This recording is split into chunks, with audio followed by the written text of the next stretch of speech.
সহবাসের পূর্বে একজন পুরুষের কি করা উচিত তা নিয়ে আজকের ভিডিও।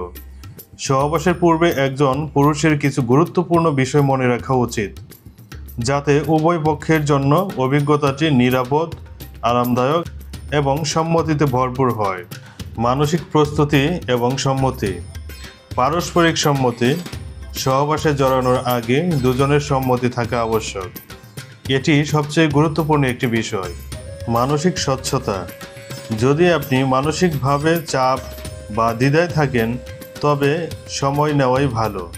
আরও গুরুত্বপূর্ণ একটি পয়েন্ট হচ্ছে ব্যক্তিগত পরিষ্কার বা পরিচ্ছন্নতা। সহবাসের পূর্বে আপনি যদি গোসল করেন বা পরিষ্কার থাকেন, যেমন শরীর ও যৌনাঙ্গ পরিষ্কার রাখা উচিত, যাতে সংক্রমণ বা অস্বস্তি না হয়। এজন্য ব্যক্তিগত পরিষ্কার পরিচ্ছন্নতা অনেক জরুরি।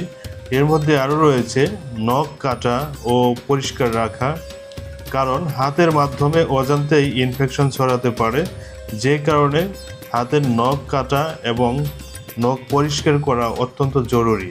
আরও একটি গুরুত্বপূর্ণ পয়েন্ট হচ্ছে নিরাপত্তা নিশ্চিত করা, যেমন কন্ডোম ব্যবহার, অনিরাপদ সহবাস, যৌন রোগ যেমন সেক্সুয়ালি ট্রান্সমিটেড ডিজিজ ও অনিচ্ছাকৃত গর্ভধারণের কারণ হতে পারে।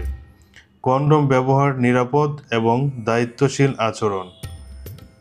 এসটিডি বা সেক্সুয়ালি ট্রান্সমিটেড ডিজিজ পরীক্ষা, যদি নতুন সম্পর্ক হয়ে থাকে।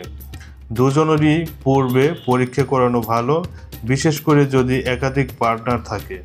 পূর্ব আলোচনা এবং বোঝাপড়া।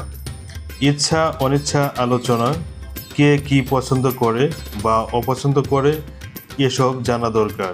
প্রত্যাশা পরিষ্কার রাখা। সম্পর্কের ধরন, সীমা ইত্যাদি নিয়েও খোলামেলা আলোচনা করা দরকার। প্রস্তুতি উপকরণ, যেমন লুব্রিকেন্ট যদি প্রয়োজন হয়। শুকনো বা অস্বস্তিকর অনুভূতি এড়াতে লুব্রিকেন্ট ব্যবহার করা যেতে পারে। টিস্যু বা তোয়ালে প্রয়োজনে ব্যবহারের জন্য পাশে রাখা ভালো, অর্থাৎ টিস্যু এবং তোয়ালে পাশে রাখা ভালো। এরপর সর্বশেষ যে গুরুত্বপূর্ণ পয়েন্টে রয়েছে সেটি হচ্ছে শরীর এবং মনের প্রস্তুতি। আরামদায়ক পরিবেশ, যেমন নিরিবিলি, নিরাপদ ও স্বাচ্ছন্দ্যময় পরিবেশ সঙ্গমকে আরও আনন্দদায়ক করে তোলে। ক্লিনিনার সময় দিন। ভালো ফোরপ্লে উভয়ের জন্য অভিজ্ঞতাকে উন্নত করে। যদি আপনি আরও নির্দিষ্ট কোনো পরিস্থিতি বা প্রশ্নে বা পরামর্শ চান, নির্দ্বিধায় আমাদের জানাতে পারেন। আমরা আপনাকে সর্বাত্মক সহযোগিতা করতে পারি। কমেন্টে আমাদের জানান। ভিডিওটি ভালো লাগলে অবশ্যই একটি লাইক দিয়ে যাবেন।